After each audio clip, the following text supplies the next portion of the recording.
I've got a bit of a mental picture. So we'll just kind of we'll start with a very basic a new file, and what we're going to do is kind of firstly introduce ourselves to what errors are, and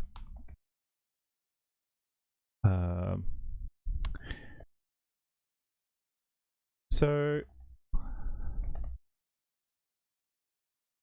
I guess most people have seen something like this. Hello.rs, we'll just call that, and yep, okay, so it's complaining that we can't find a cargo.toml file. That's kind of natural right now because we're just going to use rust-c to compile hello.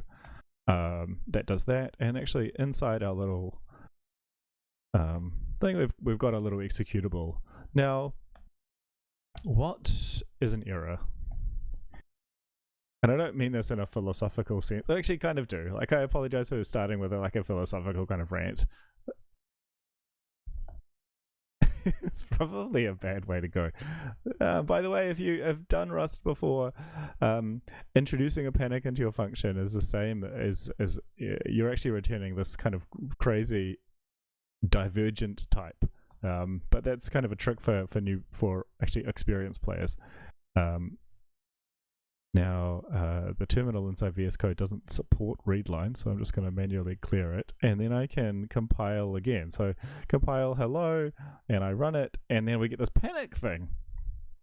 And that's not very nice, because users don't like encountering panics.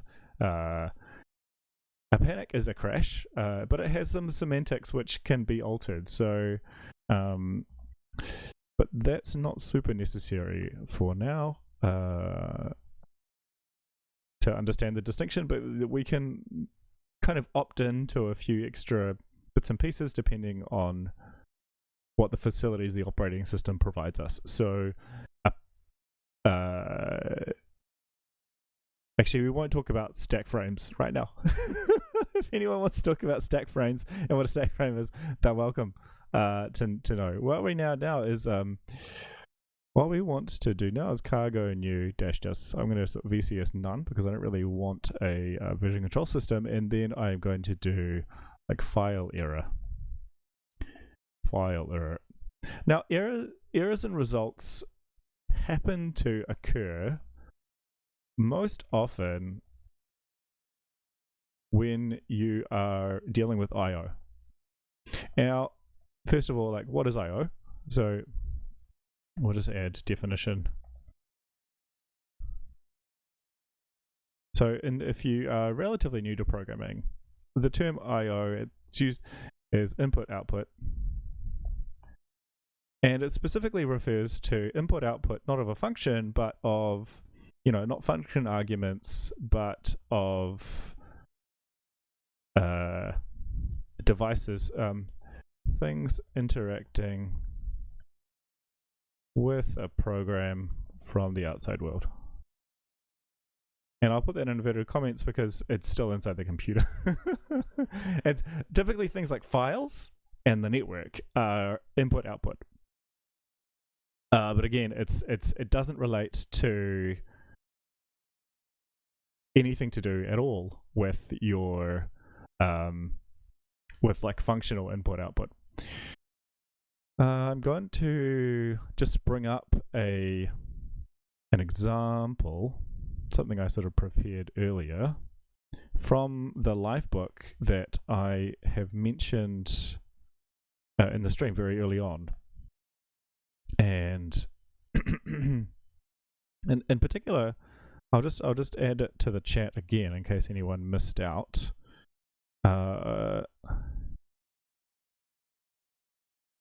How do I do that? Sorry for flapping around again. I want this window. So if you go to this URL, you can follow me inside the book that I've been writing. I don't mean this is an ad for the book, by the way. And we're not going to be looking at networking, but networking just happens to have a lot to do with that I/O thing that we were talking about. But I have asked the publisher to actually unlock this chapter for anyone watching the live stream, and I've had someone say, yes, that's okay, I can do that. So And where I want to, the reason why I thought that I would use it as an example is down the bottom, we talk a lot about errors. And I have introduced 3 different strategies for dealing with errors, and in particular, what a result is. And I like this little tiny example here because it kind of starts us off relatively relatively nicely. So I'm just going to hide that away and replace. I'm going to go into file.er, and we'll just see that we've got. So this is source. It's our new thing. I'll save that, and I'll go into file error. So just to remind people, I've created a little baby project here, and if I click cargo run, I get an error message that this file invisible.txt does not exist, and that is much handier. Like, it's much more useful than what I had previously, which was just a panic. So if we go back to hello, just getting a panic, the error message from that is, if we execute it again, just for anyone that missed out, because we just get a panic. There's absolutely no help for the user. Now we can add this. I'm trying to, like a user of your program is not really want to dig through a stack trace. So let's avoid that. Rust provides this really, really elegant mechanism that is slightly difficult to grasp at first, called result. And what is a result? A result is an enum. So one way to think of result is this. We could think of a result, and we're just going to call it, think of success, failure. Now we want to not call it result. We would typically you'd put something like my result for right now, but this is almost exactly how it's defined. Now it turns out that there are 2 other things in here that happen to do with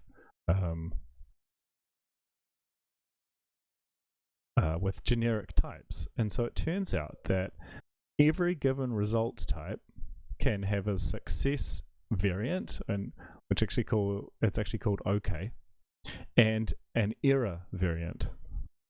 Now I'm just going to double check. I haven't received any questions in the chat, so that's useful. So I'm hoping that means that people are happy. If you are not, you are very, very welcome to ask questions. And the way to do that, by the way, is just kind of ask a question in the Twitch chat. If I am not responsive, I apologize. I'm looking at 2 screens, but hopefully I'm not too bad. We can actually go, and I'll comment that one out and have a very quick dig into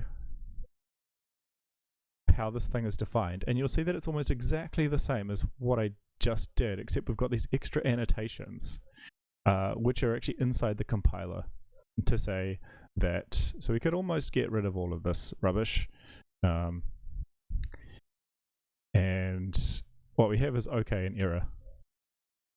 Now, what we want to be able to do in this stream is to define our own data type. So we've got struct, and we let's say we have configuration.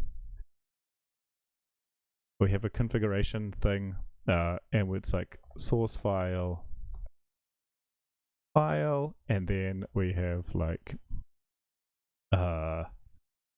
we've got some minimal wrapper around an actual file. There's probably another reason to do that that isn't related to config, but maybe we could say dirty. Maybe it's possible that we want to mark and we'll just say Boolean. Now,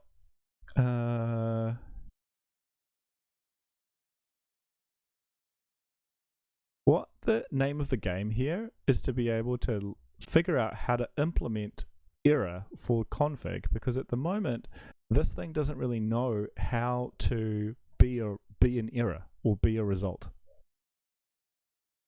or an okay. So like where am I going with this? Okay, we can add some methods to it, and actually I'm going to go back to this up to my text and say, let's talk a little bit more about what a result actually is.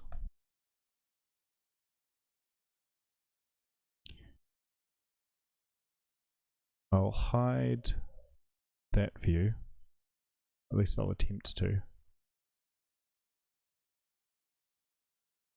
And on the right is going to be this web page.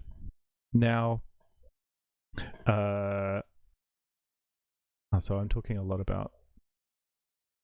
So then, like, ultimately, we want to get to a point where we can define our own structs that can do results. So, oh gosh, so I've got this invisible thing. We can open it. We return a result. So the first thing that I want to be able to do is desugar this question mark operator. So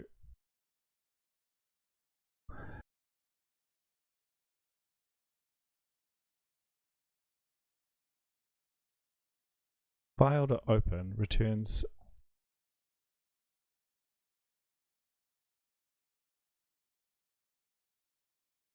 a result type, and that result type is a we can call a match. And if it is okay, then we can, like, let's say we want to read what the file is. I'll need a buffer. So like, actually I'm just going to read to string and say let mute. The way to read a file in Rust is to set up something which can receive the data first and then write into it. Now, if there's an error type, we want to do two things. First thing we want to do is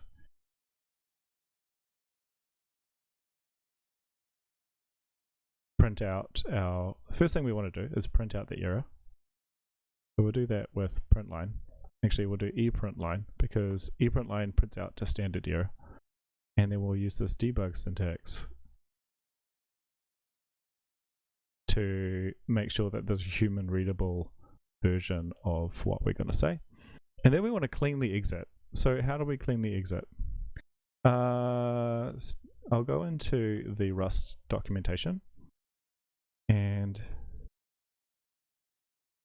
look for the system. I want the exit call. Standard process exit is what I want. So standard process exit. I'll just bring that into local scope. And then I can exit, like let's exit with 1. Now, if I run cargo, where am I now? So I'm in file error, which is fine. Now cargo run. I've got a problem, and that it's not found. Okay, so that's useful, I suppose. Oh, I've brought in file but not IO prelude. Okay. I think I tried to do that, but my editor decided to be smarter than me and remove it. Cargo run, could not compile, expected a unit but found usize. Oh, okay. What's happening here is that Rust is an expression-based language, and I have asked, and so it's returning the last value of the expression. It turns out that this read to string method provides like a number of bytes that has been read in. If I add a semicolon to right at the end, the semicolon will actually end that expression, and the next expression is kind of this empty thing, which is, it just happens to be this kind of unit type down the bottom. Well, we call it unit. It's a mathematical term. So we've got clear, and if we run it again, cargo run, we get another compile error. I expected a result but found an enum. Oh, okay, so now the type of the function itself of main has changed. So I'm just going to duplicate this and run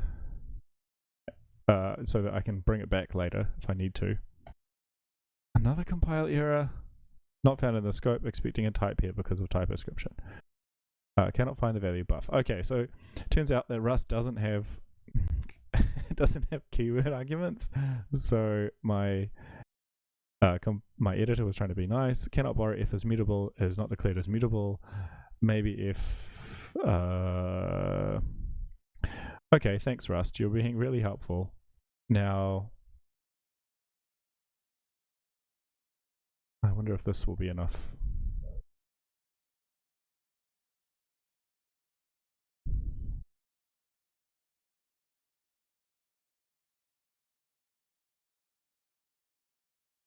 Consider changing this to be mutable. All right, I shall do that.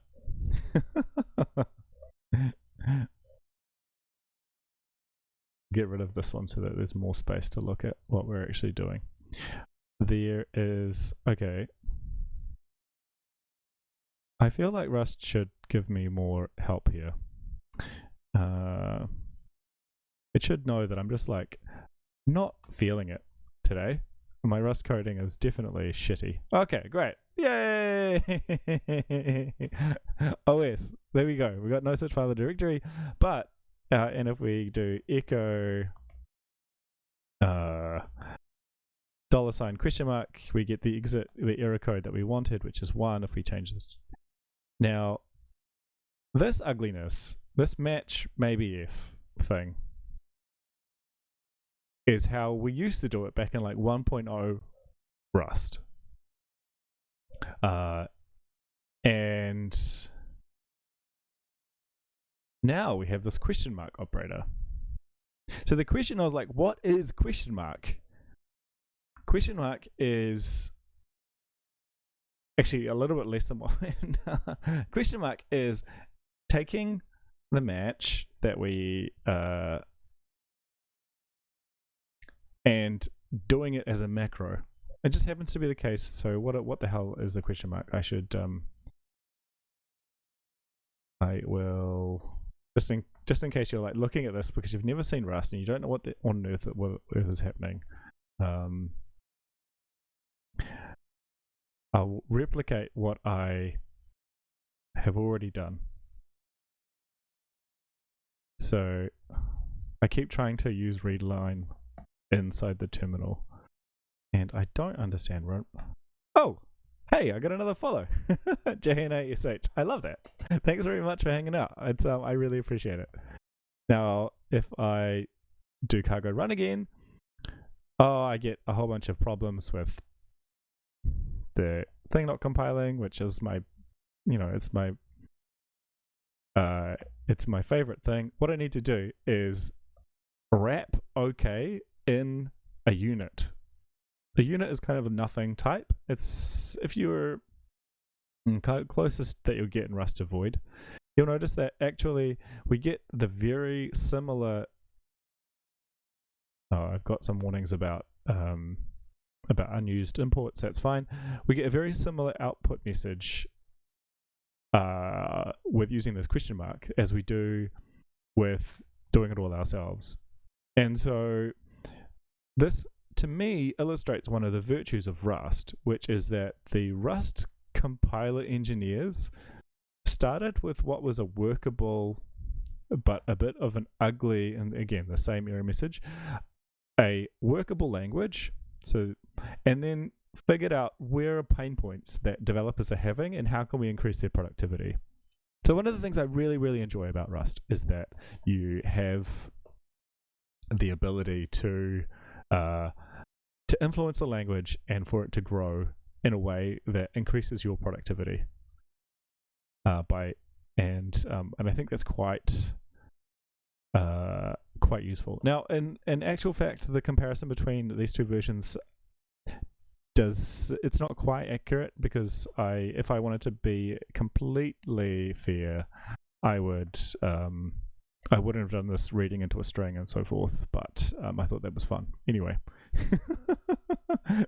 So the problem that people face is that if they have their own thing that could fail, not I/O, but in this case, I'm looking at my struct for configuration, and I want to be able to... Actually, I'm going to simplify things by taking file away, and I'm just going to call that a string. So, and what we're going to do is whenever we access our configuration, but it's got this dirty value, in which we can arbitrarily flip, we should return an error. Or, if it's clean, because the state, maybe this is some kind of cache. If the state is okay, then I return okay. Now, how do I enable this kind of syntactic sugar and like this results stuff for my own custom types? That's kind of what we're really trying to do. Welcome to everyone who has just joined the stream. I hope you're enjoying it. If you've got any questions, just ask them in the chat. He says, after noticing that his chat has been popped out and like has been hidden, so there's probably... Oh look, my pleasure, coming in from the Click Discord. Hey, nice. By the way, if anyone wants to join my Discord, you can ask for just wave your hand or something, and I will get and I'll send you a DM or something, and we will figure that out. Okay, great. Now, where are we at? We've got our configuration. First, we need some form. I'm just gonna create some kind of boilerplate stuff, so we can create a config. If anyone's got a better name for some useful thing, like that might be like, we could call it a cache. Actually, let's call it a cache, because configuration is a bit loaded. It's yeah, great. And I'm just going to change source file to source data. And now it's going to be pretty simple. I am going to take source data is going to be the my data, and then it's going to be cloned. And then is dirty will define as true to start with. It's going to be pretty basic. Now,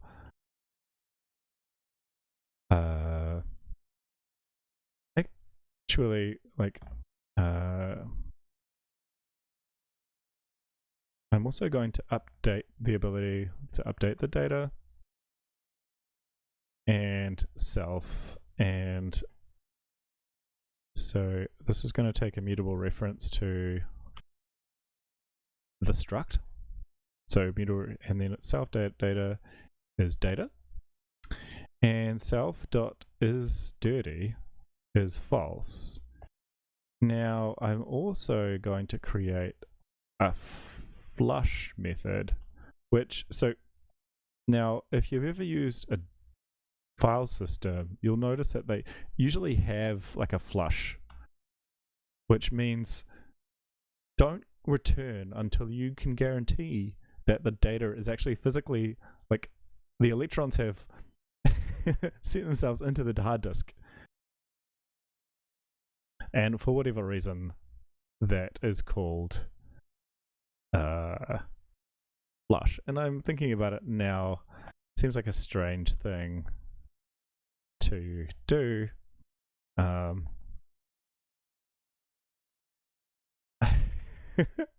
the stupid thing about building something on the fly is that you always want to change your mind when you're halfway through. And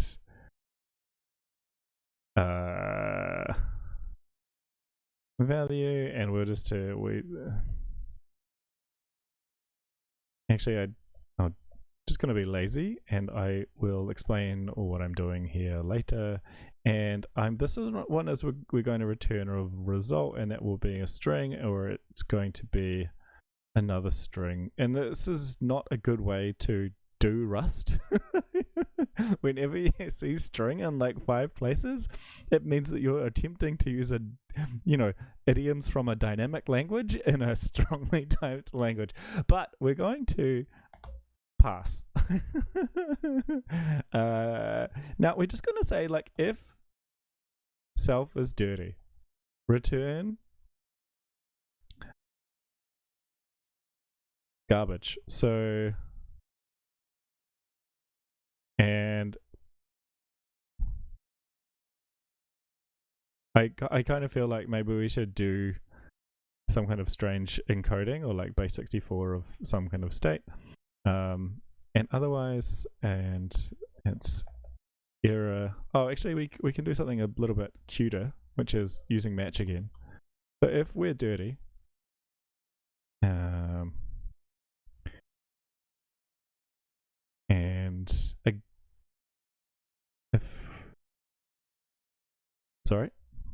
if we match dirty and it's false, then return an error, and then true, it's okay. And I'm just going to return the data. Like, this is all arbitrary. We could say that we have a key value store.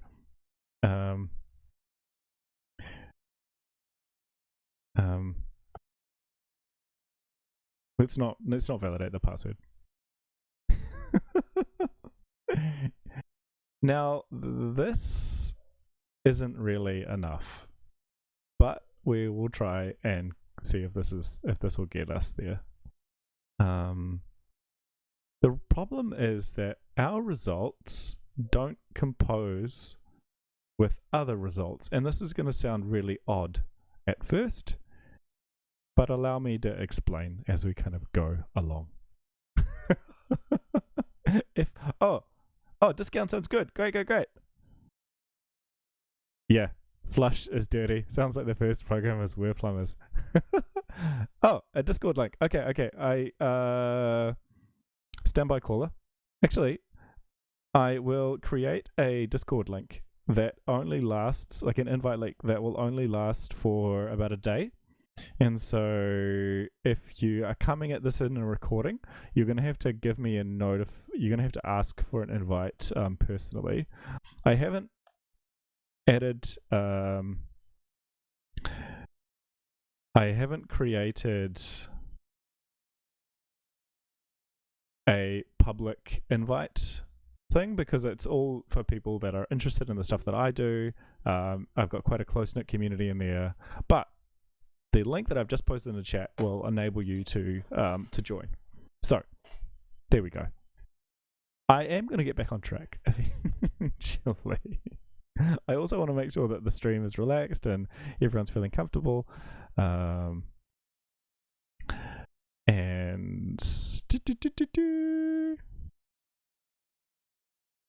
okay, so where are we at? We can build a cache, so let's do that. I'm going to use our main function, not the good one. Actually, I may as well just create another one.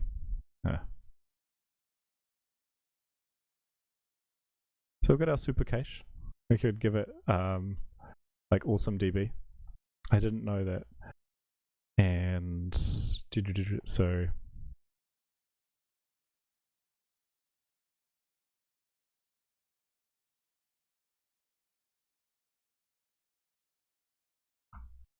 and our data is going to be a string from Twitch.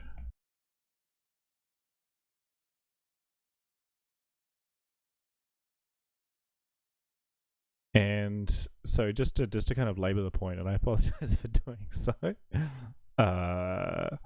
One thing that we're going to do is enable this to be printed to the screen, and we're going to derive debug. That will actually enable the syntax to happen. So print line awesomedb, so we can use these curly braces, and then the compiler will actually figure out the code that needs to get written. I keep trying to do Control-L to clear the screen. And we've got some compiler errors, so that's awesome. Okay, let's fix this one. Line 19. I've told it that I will return self, but actually I do not, so I'll change that. And self.data is an unknown field. That's line 20, so that's source data. Missing is dirty. Source data. What? Really? Oh, yes, you're right. Sorry. Oh, no. What? 13. Oh, why? It doesn't make sense. Are you sure?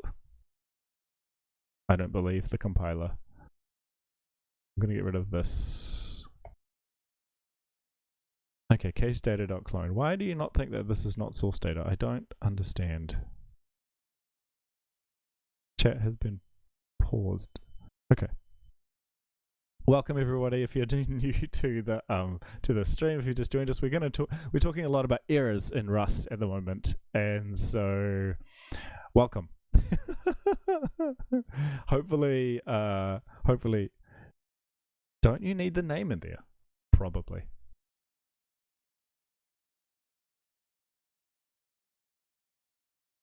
And you know, the good thing about having the name there is that actually I thought that this was actually, we don't want to start with dirty data, do we? By definition, it should be clean. But thanks very much. I think that will get us through. I did it again. Cargo run. Oh, warnings. Could not compile. Unused. Unexpected token. Okay, that's an easy one to fix. That's a syntax error. And I'm going to remove some more things.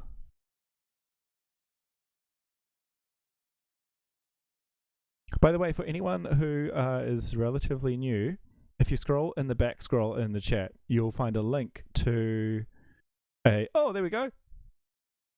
Okay, so our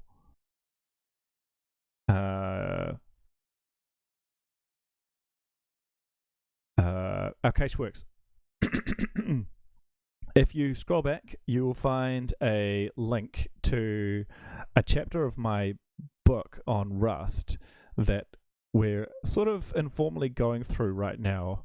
At least we're going through a couple of strategies for being able to enable multiple error types to kind of be fused together. And in particular, it's chapter 8. I will just kind of bring it up now in case anyone can't be bothered to scroll. There we go.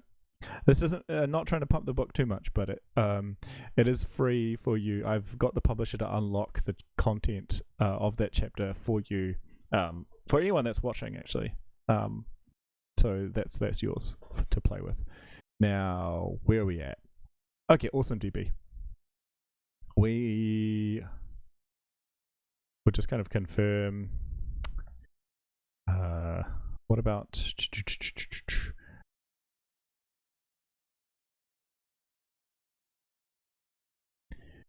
Okay, so I'm going to update it,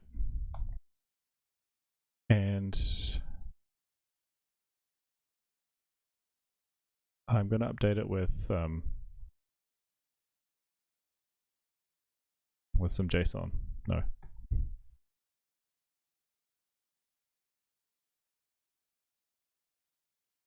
It's trying to find proper things on the fly is always really annoying. Okay. Rust is immutable by default, which means that things are read-only until you satisfy them as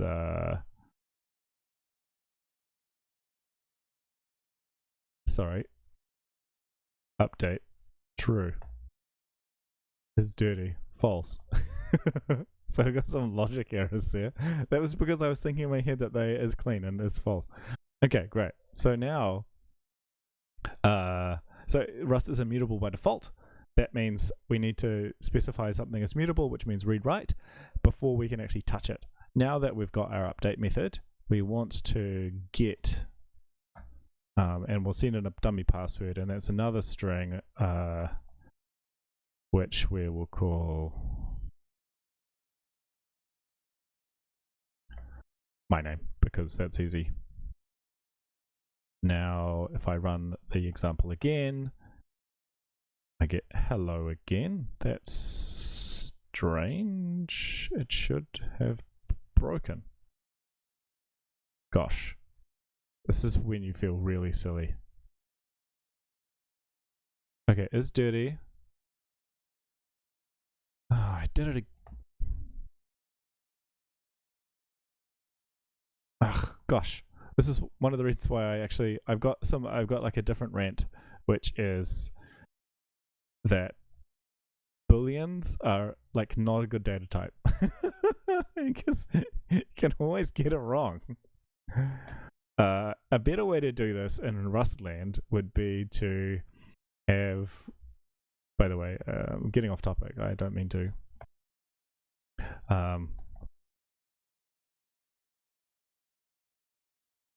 And that would be like and then this would become that case status, and then over here we would we wouldn't use true and false, we'd use case status double colon dirty and clean, but this is what we're at. This is what we're going for simplicity now. Okay, so what's wrong with what we've got? Okay, so one of the problems that we'll face as we become more proficient Rust programmers is that our error types don't compose. So let's say, for example, that we wanted to be able to connect. I'm going to use the networking example because it's quite good, I think. I want to be able to connect to a database. I'm just going to change this to dark mode so that it's a little bit more consistent for everyone. Now you can want to become famous. Oh, buy some followers. Thank you. And we get a ban. Great. So let's just say, for example, that I have another variable which is going to be called like server, and it will be localhost. And I've got this method parse, and it turns out that with Rust's type inference, I can, and a couple of things are going on here, but I can ask for an IPv4 address. And I'll add a typo in there, shall I? Just for fun? There's actually quite a lot going in here, but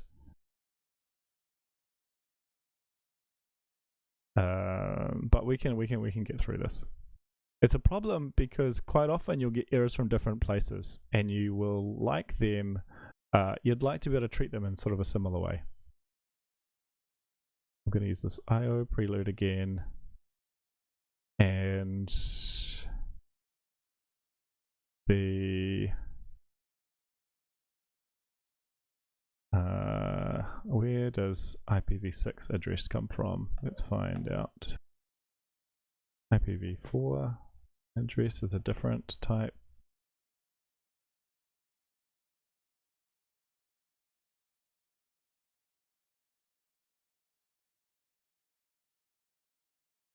Use the STRF net standard net IP address as a trait, I think.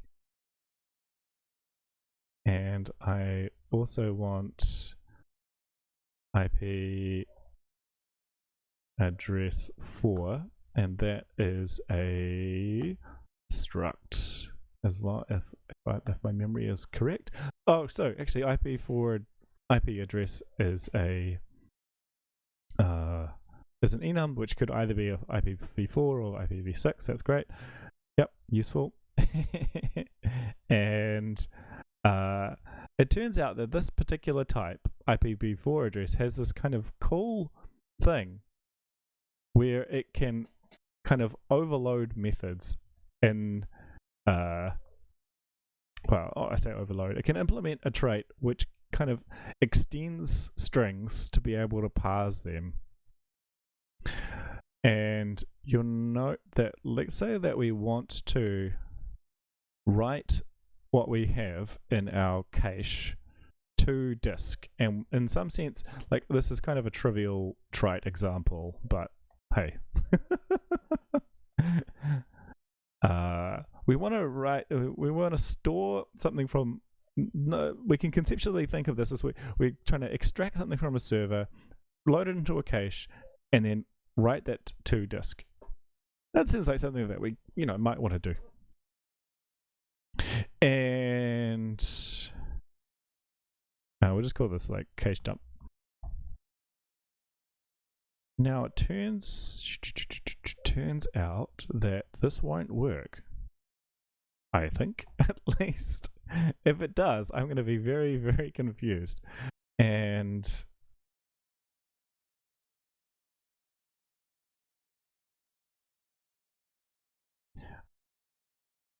I mean, that's kind of a state of affairs. That's kind of normal, right?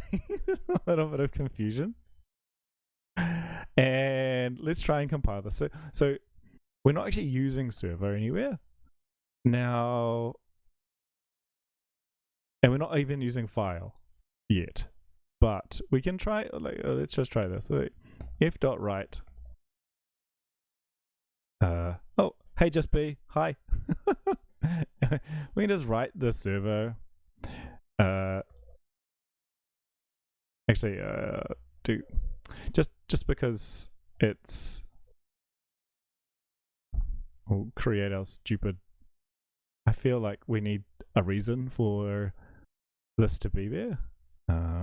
It turns out that this write macro takes a formatting string, a write. So this here is something that knows how to write. This here is kind of a formatting string, and the formatting string is applied to server. Unlike it turns out that this IPv4 addresses, I think, know how to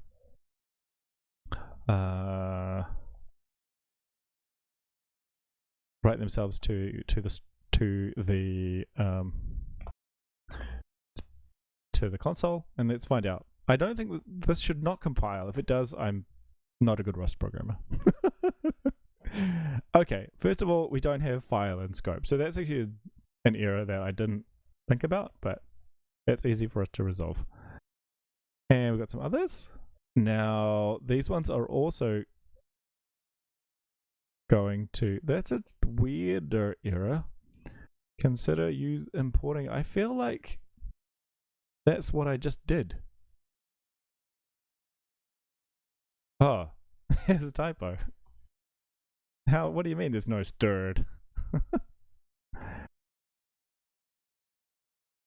How do you get Twitch notifications to work? I think I got a push notice to be streaming something about creative coding. Oh, sorry. I mucked up.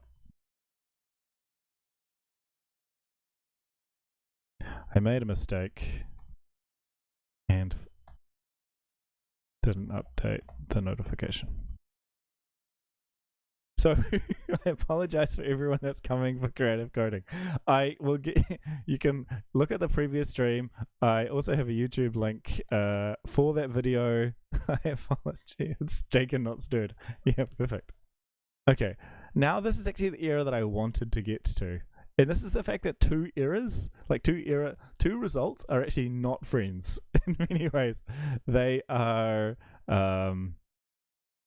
they're pretty independent types. They just happen to have exactly the same syntax. So it's ridiculously frustrating, or at least it was for me. And I feel like I'm a human programmer rather than like a super programmer. So by the way, I've just posted the YouTube link for the creative coding stream in the chat. In terms of this, like I feel like I'm a very moderate, like mediocre programmer in many ways. I feel kind of intimidated by the Rust community because they have so many wizards in there. And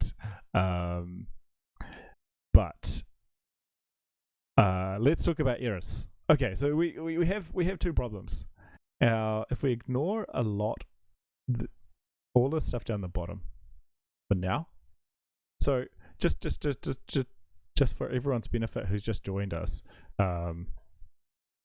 notionally, or what we want to get out of this is we kind of conceptually are reading in something from a server. In this case, it's going to be localhost like port 8323 for whatever reason.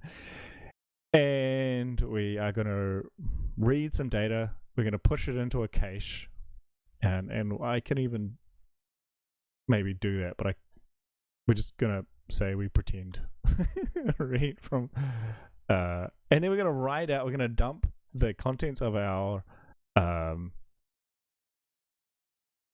cache to disk. In principle, that's what we're doing. In reality, we're taking so many shortcuts that it's kind of not even funny. What is the trait for parse? Okay.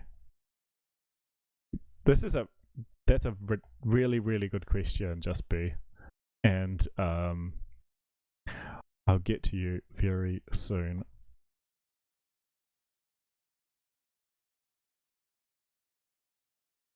Okay, so the question, I really want to answer this because it's so fundamental that I rewrote a chapter just to make sure that I could include this. First of all, I want to actually not just tell you where it is. We're going to actually work through the process of finding out where a trait is implemented, because that should be a little bit more informative for any future confusion. So the best way to do it is if we look for parse, and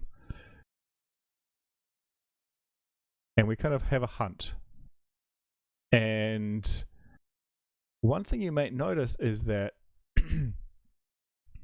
you can, so this is in the string method, or the stir, like the string slice.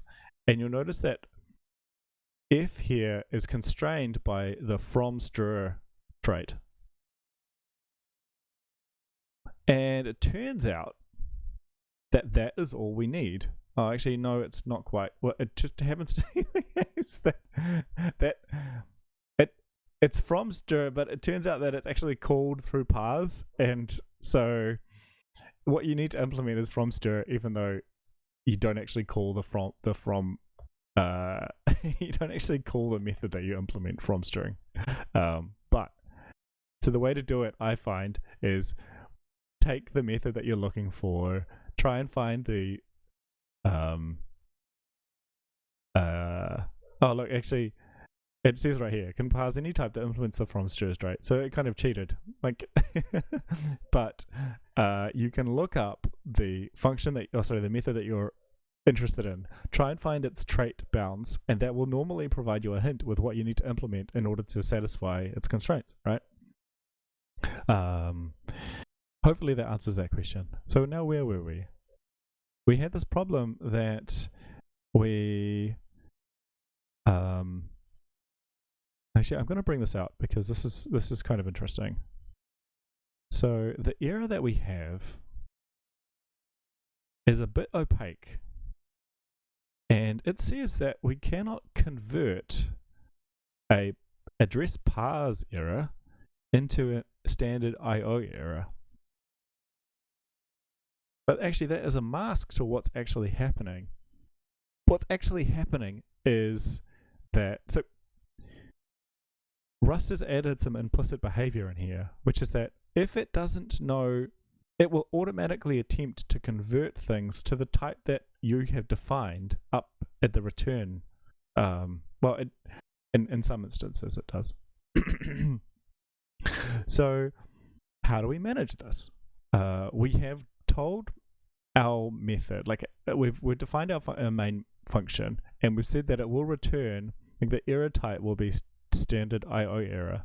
But this thing, actually, this on line 37, we've got a function call or a method call that returns a different type. It returns this returns something that looks more like result, and we'll just put T in there for now, and then or even an underscore. It's got this, and because it's not a standard IO error, we confuse Rust's compiler quite a lot. So we need to kind of be able to handle this, because in many cases where we're dealing with IO and like a bunch of other things, we kind of want to join them together. And then that particularly becomes prominent if you're dealing with the standard library and your own data types. Okay.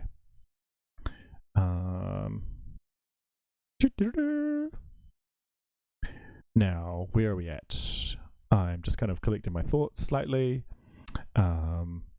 There are a couple of strategies that we can implement. I've got this one up here. I'm going to go back to chapter 8. Oh, by the way, so this content is all on the right in Rust in Action, is all available to you. As someone who's viewing the stream now, I've actually got the publisher to unlock it for us. And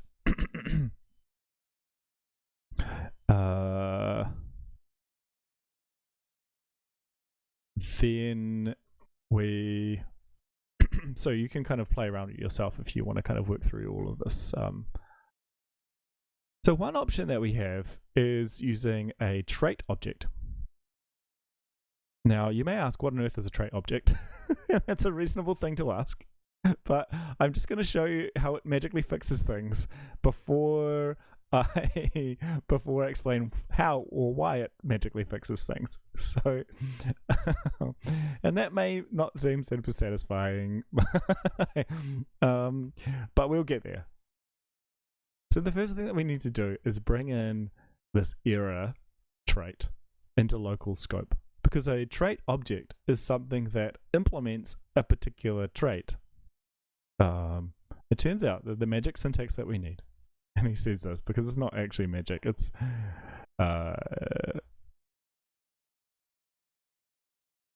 just technology. Now, actually,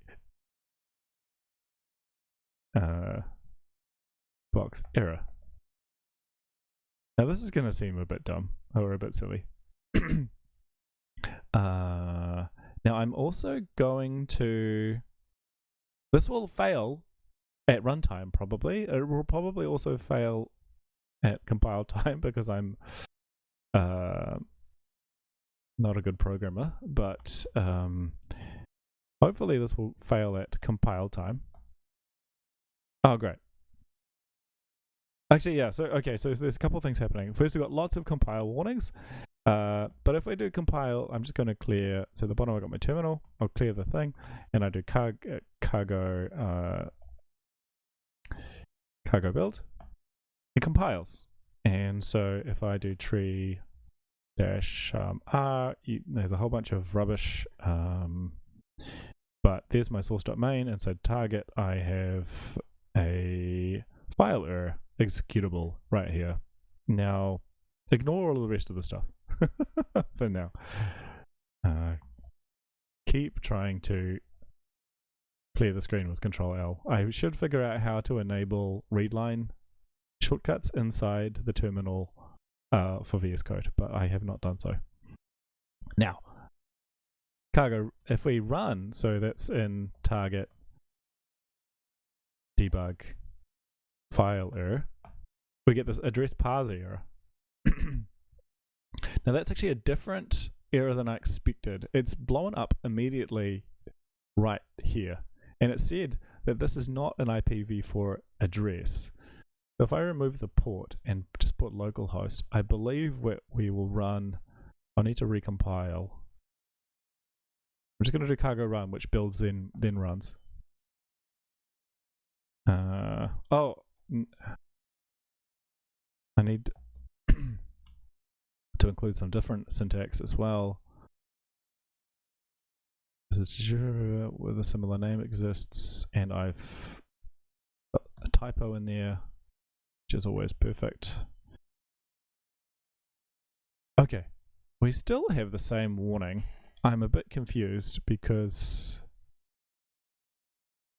there are some other, I'll add some other, get rid of some of these compiler warnings. It turns out that these write line macros also return errors, which is convenient for a talk about errors.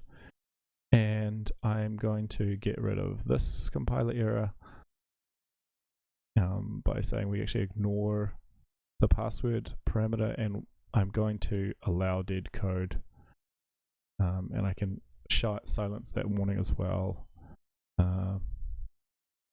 with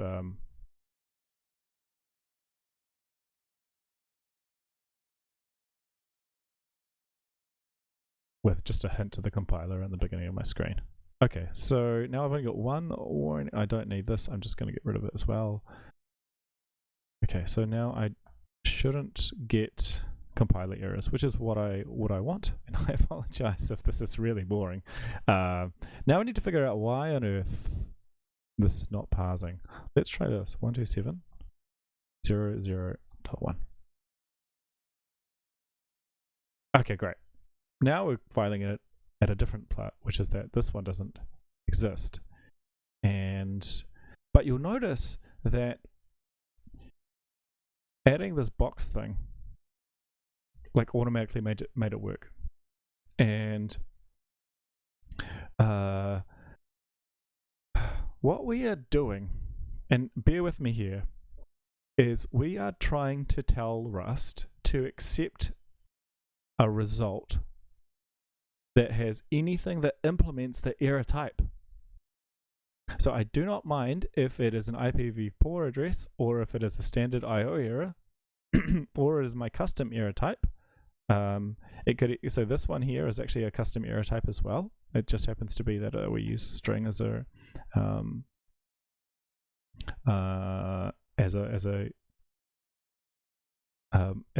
like a way to send warning messages. And I'm just going, like all of these are appropriate and useful. So it turns out, and if I, what on earth is a box? A box is a pointer to an implementation of error. And it turns out that at runtime, there's a dynamic check which sends the address to the right place.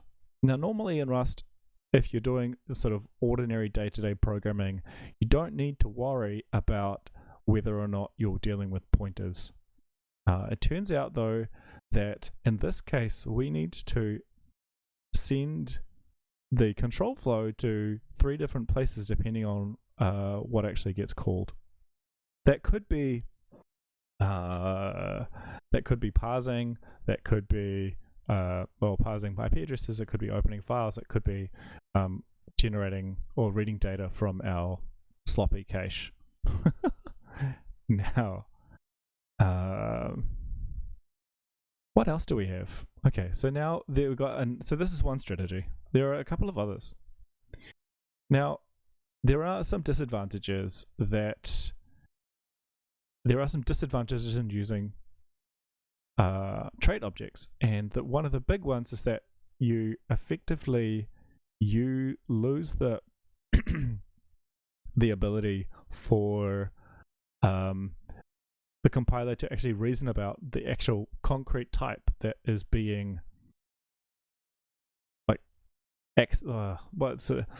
you lose the ability to detect the concrete type that you're dealing with. So another option is to implement the standard convert from method and wrap everything that we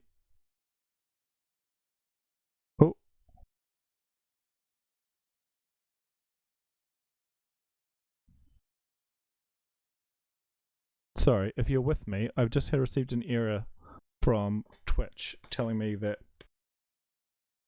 everything is broken. So I don't know what I should do. I might I'll just try and reset the browser. Sorry if this is confusing.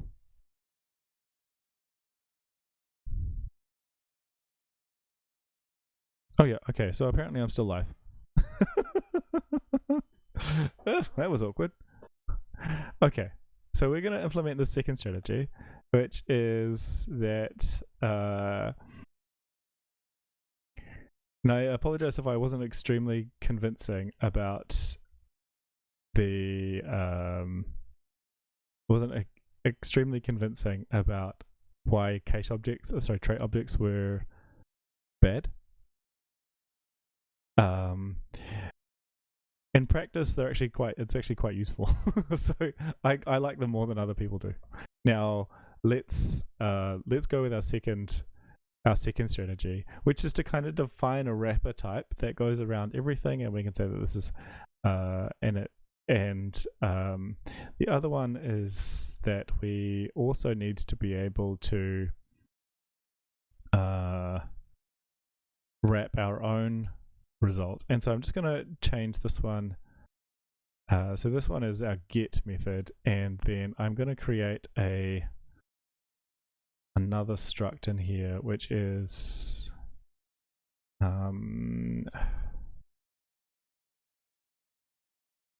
going to be called dirty data. It's kind of like it's and what will happen is I'm just going to return dirty data like that, and I will automatically implement, and I'll explain why I'm doing this very soon. I'll just do it first. I'm going to derive, oh gosh, type hint. Like text editors are annoying sometimes. Derive debug, and so that will print to the screen. And now I'm going to do is that already in here? No, it's not part of my code. I'll just copy this across the I want to do standard net, and then I want address parser error in my file as well. I can also add them both in the same line within the curly braces too, depending on what I prefer. Now that's in scope. This one here is also in scope, but what I want to do is distinguish one error type from others, so that's why I've left it there. And the other one is I wonder if I can just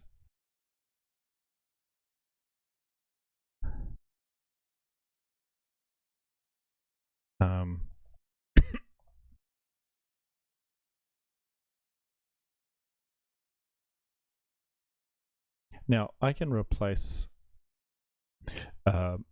we can refactor this a lot, but the problem and like this struct could become an enum with different variants of why things became dirty. Maybe we didn't receive a happy response from the file system or something. Now the problem with going for this approach is there's a lot of bureaucracy that comes along with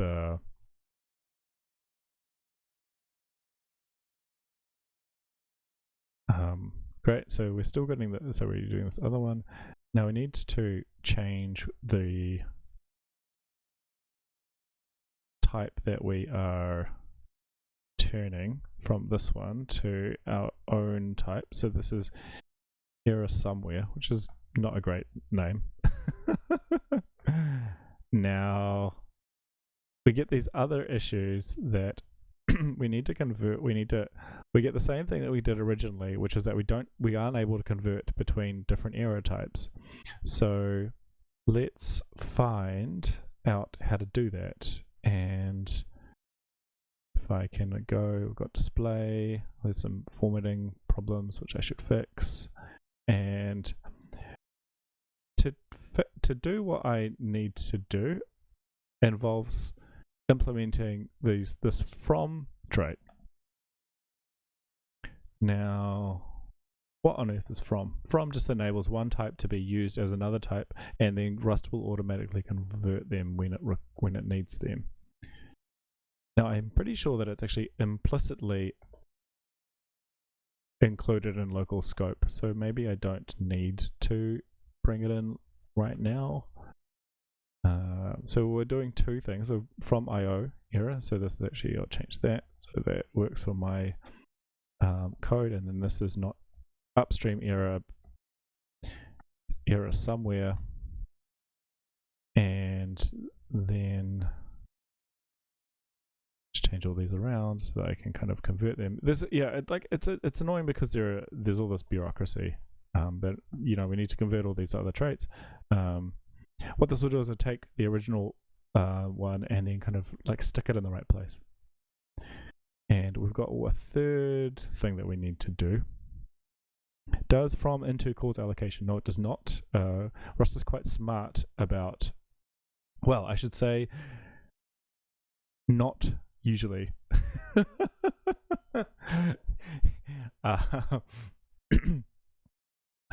If you implement it in a way that doesn't make any sense, and you add a clone in there, then it will allocate memory. It's one of the reasons why strings are actually quite a bad error type, because if you do something like a conversion, you probably will add like a secret, like a hidden clone in there. If you just use, in this case, it's a zero-sized type, then for our internal, we need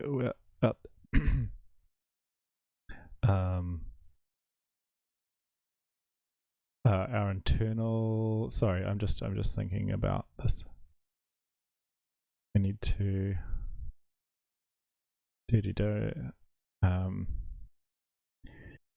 if we use zero size types, then they're basically going to take no memory at all. Now, I'm just wondering about whether I've just made a horrible mistake that I'm gonna it's gonna be like very Egon face as a cache problem. Now, I'm not convinced about what I've done, but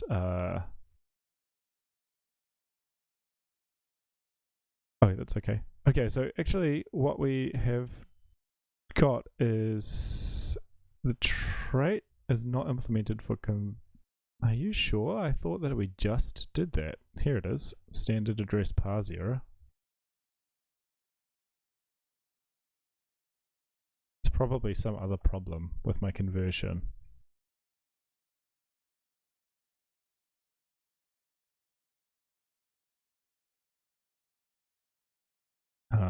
Use of an undeclared module. Oh, okay, yeah. So this one thing that I like to do is, in my code, is to just bring the module into local scope.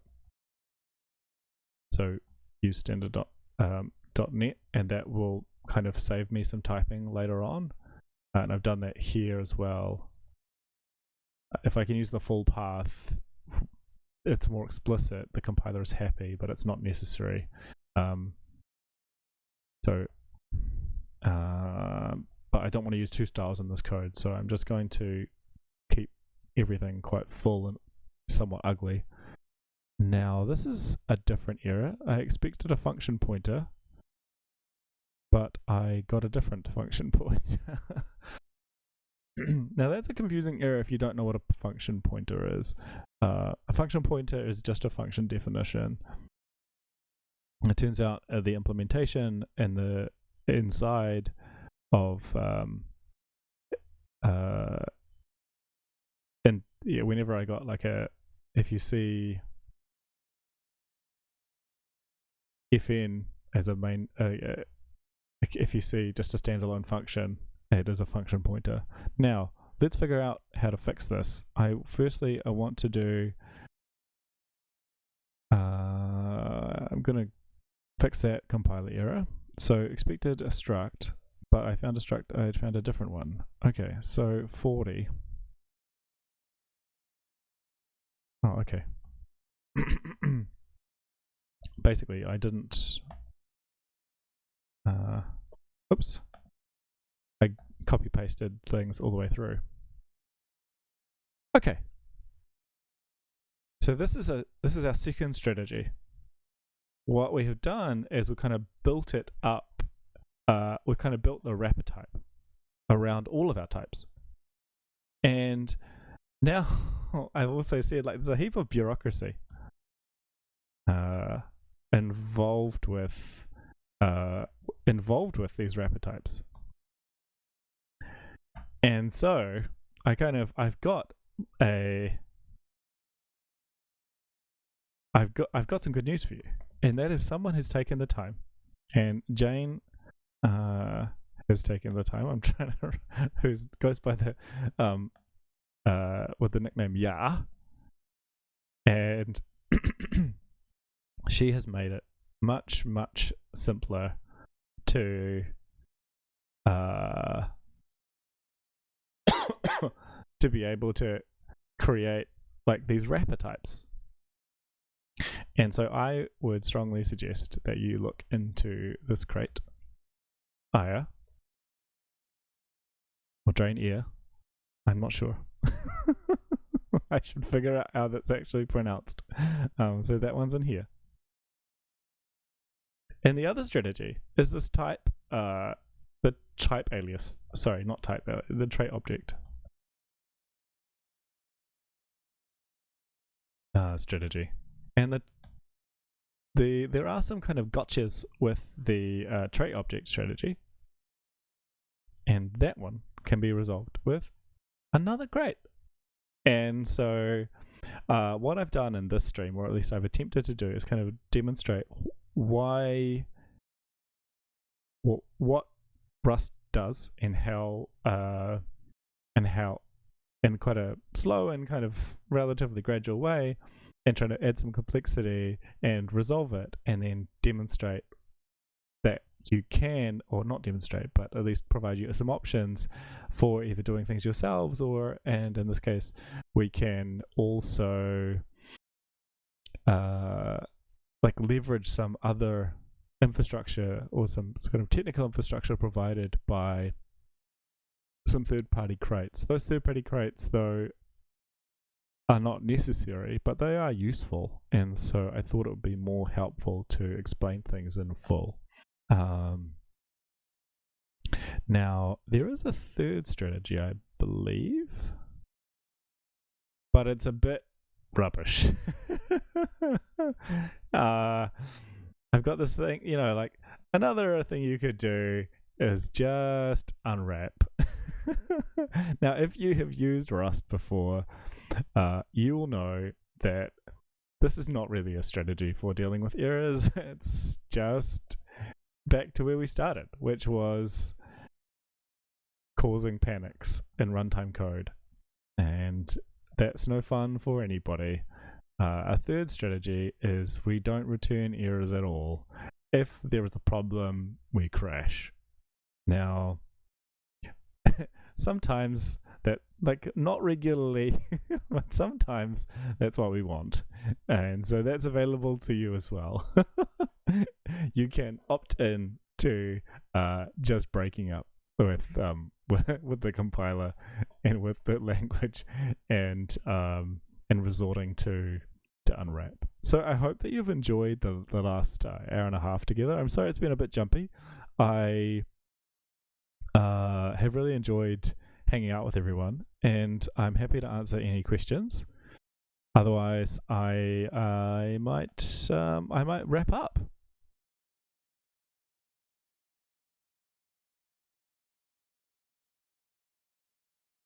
How is everybody, by the way? We'll go back to this one so that I can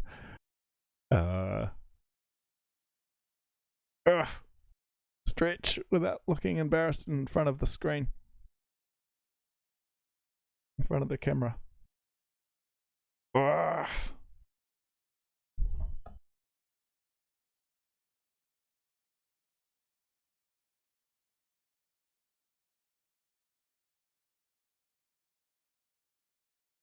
Oh, can we mix options and results?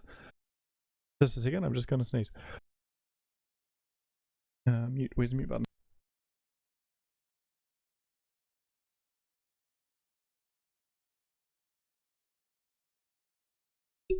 Okay, so can we mix options and results? Yes, it's just a little bit more difficult because semantically they are different. So an option is really there for just be careful, like be mindful of doing that. If you want to mix an option and a result, and just be very weird. Sorry, I'm saying the same thing 4 times. An option is there to be able to have the possibility of nothingness represented. So for example, if you have a list, or in Rust we would probably use the term vector of, whatever it is that you want to collect, and you're asking for an element in that vector or in that collection, and there is nothing in there. An option is there to provide you with the ability to say no, it's empty. Like that's kind of in some sense an expected error condition. The term error condition, well, it's like an expected thing that might happen. You might have things that are 0 length. Now, a result would be returned if, like, conceivably, if the memory was corrupted and you could somehow detect that, or in the case of file I/O, like if your list was actually stored on disk and you tried to retrieve it from disk, but it turns out that the something had broken with the device, and you weren't able to create a representation of that list in memory, that is kind of what result is for. So mixing those two up is often a sign that something needs to change in the code before that isn't related. Like either you're using option too much or result too much. You can transform them. There's quite a few things in the standard library. Actually, let's try and find some. So I'll just pull up. I'll just go to coding view again. Yeah, actually, this would have been a better one to have while I was streaming. But anyway, so if I bring this up and I go to standard,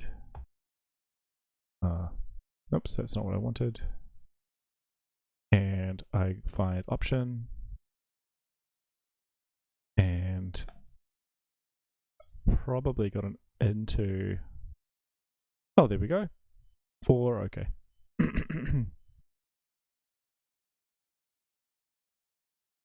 So I've got these methods down the bottom, which actually says that if you've got an option and you want to treat it as a result,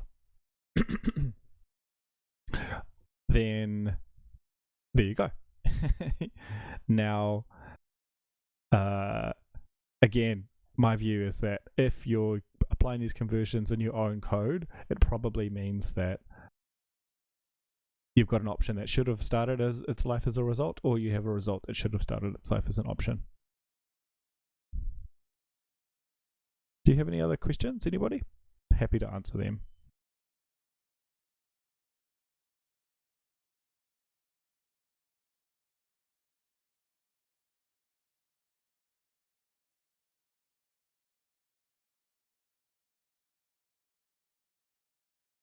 I'll just run the examples while we are waiting. And so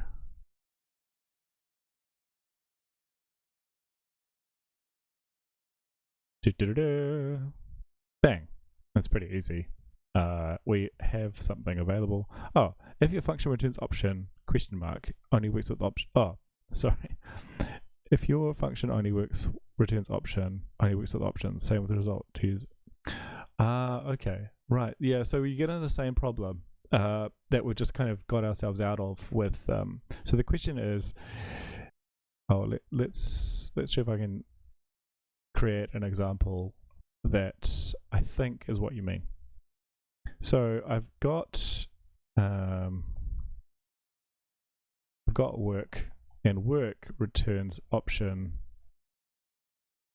Oh, there's actually a third way, which so there's kind of three strategies. One is option result error error.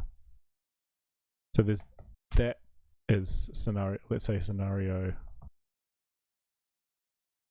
1, and then there's scenario 2. And scenario 2 is we've got options, and we're just going to say t.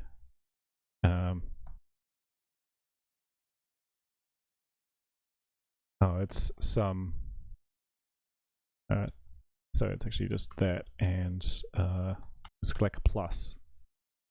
We've got options in there, and we have got results in the same.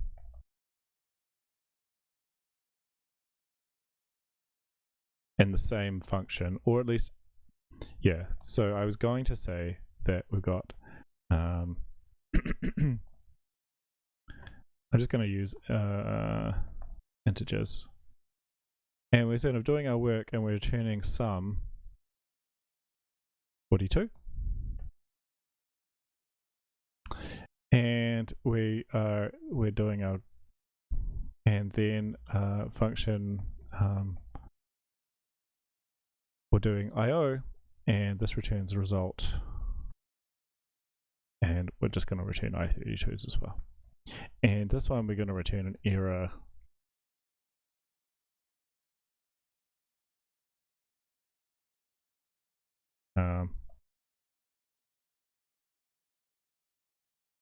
No, we're just going to return OK unit for now. No, error, and we'll do error code 33. Now the problem becomes what happens when you have. So x is now the result of work, and y is the result of our IO. So this work is actually computation, let's say. Now we'll just keep that as work.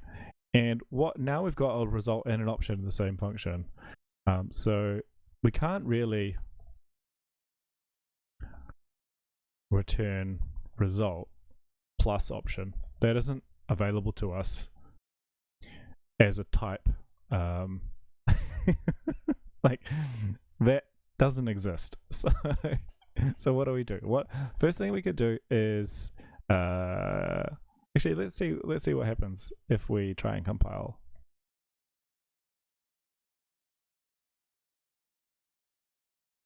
Oh, don't push save. It doesn't save.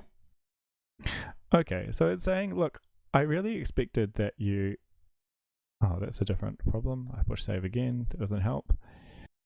Okay, compiler warning. It's saying unused variables. That's useful. And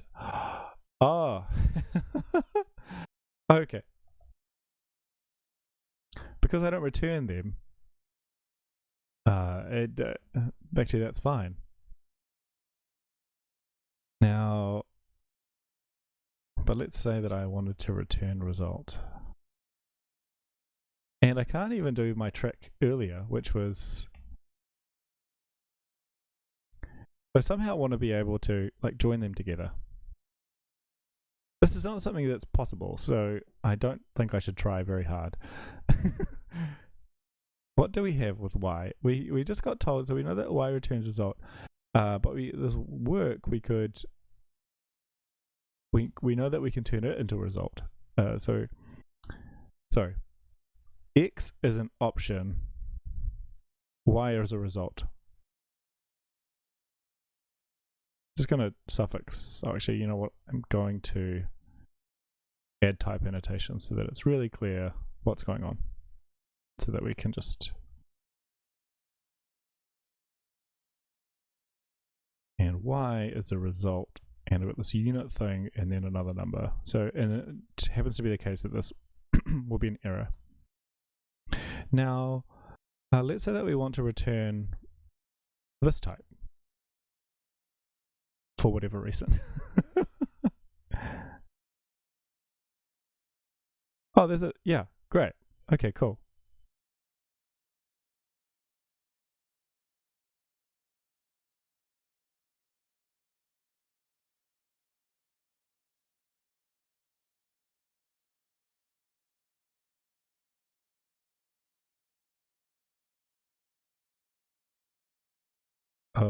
Oh, right. So, duh.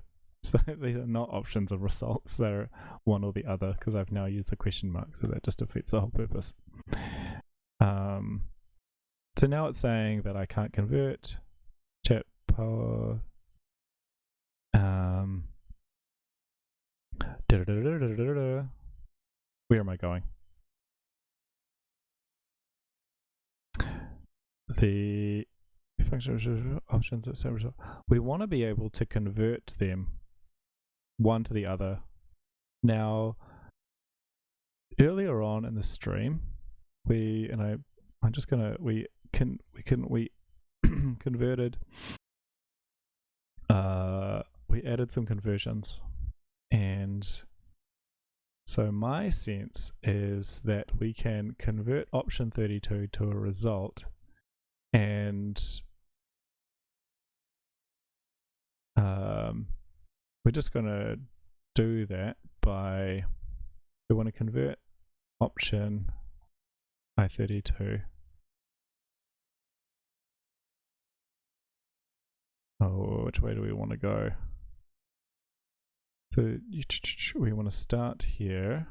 Sorry, I'm getting a bit muddled up. And we want to end up here.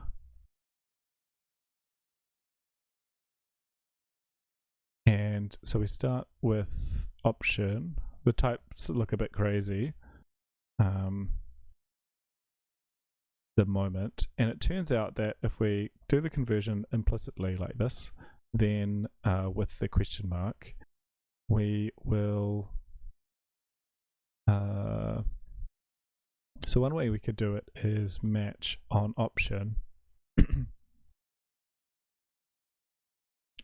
Actually,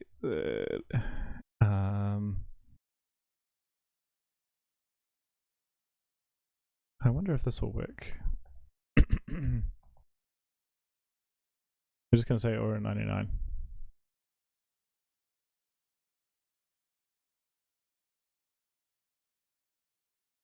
The result is not defined in the current trait, so we've got some problems there with needing to bring things into local scope. We can't convert trait when they're, yes, well, the orphan rule is something that I really wanted to, like, is something that I hate. Well, no, it's, yeah. So the orphan rule, by the way, in case you're curious because of the question, means that we need to bring things into local scope.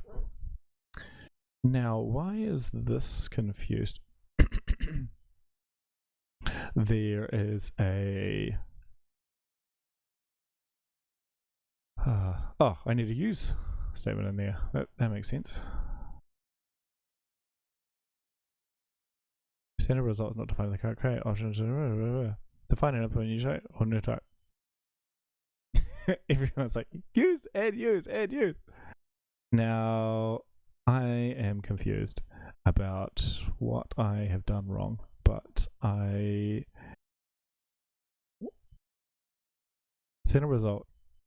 Oh, I still haven't included this Actually, yeah, I'm a bit confused, but maybe this is the problem. Only traits defined in the game. I think I need to use I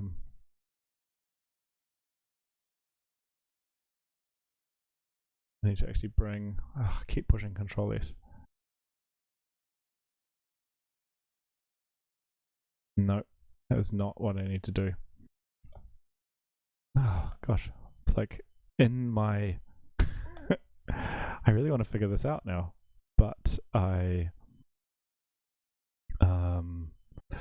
a bit stuck. So we can just use I need to be able to convert them so that the option becomes a result.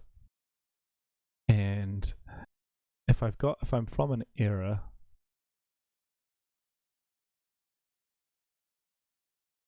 that doesn't, so it's not necessarily an error though, right? So but yeah, I'm really getting stuck with this. That's an orphan rule error. It definitely is, and I'm feeling a bit lost. And so let's figure this out. Do people want to wait with me while I figure this out, or we can also we can also cancel things. I can say, look, son, you are not able to figure this out yourself. You should not be on stream. Okay, so let's actually look up Rust's orphan rule.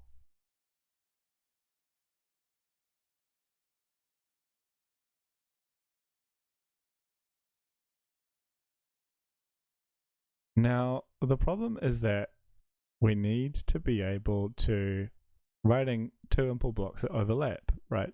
So we okay, this is not what I want. Oh gosh, sorry. So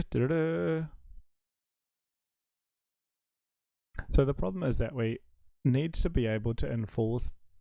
Rust needs to be unambiguous. The compiler does not like ambiguity and wants to force the programmer to be able to make the call about what they actually want to do. So in some sense, Rust adds the like it. You can either do so what we're doing is being ambiguous, and I'm trying to work out. So what we can't do is take a trait from the outside and then define it for arbitrary types. So it's doing something very nice to us, which is saying that we can define a trait for ourselves, or we can kind of wrap it in a different type. The reason why that this is working, though this is failing, and oh look, it just popped up in the is that option and result are defined outside of this particular crate, and so is error, which is the trait. So we're pulling this result and this option and this error for all from from the point of view of the crate, like all from third parties or all from the standard library, and we can't tinker with any of that. Like, it's already decided what it wants to do. So our only approach, if we wanted to go through, or if we really wanted to use this conversion mechanism, would be to do exactly what it says and use a new type. And so what on earth is a new type? Well, struct, we can just wrap option and we can create optional, and then we can wrap option. Now this is kind of, it seems a bit silly, and then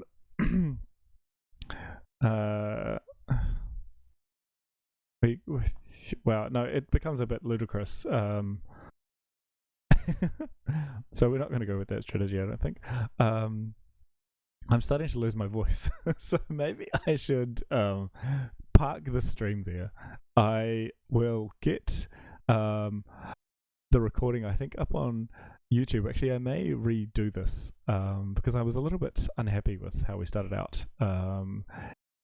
But I hope people have really enjoyed what me kind of flap around a bit, and in particular enjoy the ways of getting out of the getting unstuck from trying to compose multiple error types together. I apologize that we haven't been able to get this little thing working, but actually this is a particularly tricky problem that isn't really it isn't seen in real world work use cases, because I don't think that you'll need to use the question mark operator with like options and results to find in standard libraries. Like normally this isn't a problem that you would encounter in real life. At least that's my impression. I really I've enjoyed hanging out, and I will I'll see you later.